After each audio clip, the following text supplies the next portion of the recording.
Let us see then. If we go over it, number one, it is naturally occurring.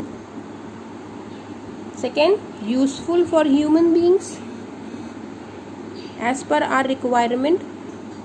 We can use it directly and also modify it as per our requirement. Example, soft drinks are modified form of water, hence proved water is a resource.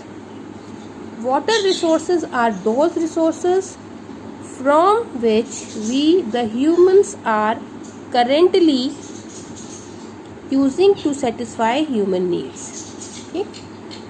We are using it every time. Currently also we are using to satisfy our needs, or which we are not able to use today but can be used in coming years as the technology advances. जैसे जैसे technology advance करेगी हम उसको future में और अच्छे से use करेंगे. जैसे करंट लेक्स और rivers, taps, rain water.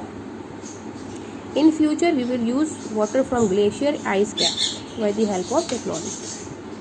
So here is a diagram which will tell us how much of water we use in what ways.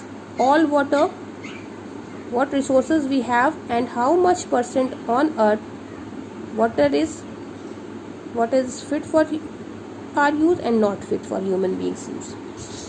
Total oceanic water is 97% on the earth, in which fresh water is 3% fit for human beings drinking, and 97% is brackish salt water.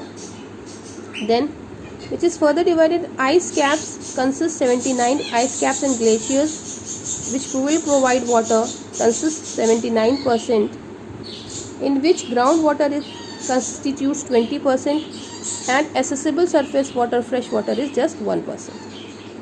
Then lakes are 52%, water within living organisms is 1%, rivers are 1%, water vapor water is 8%, and moisture in the soil is 38%. This is all percentage of water available on the earth.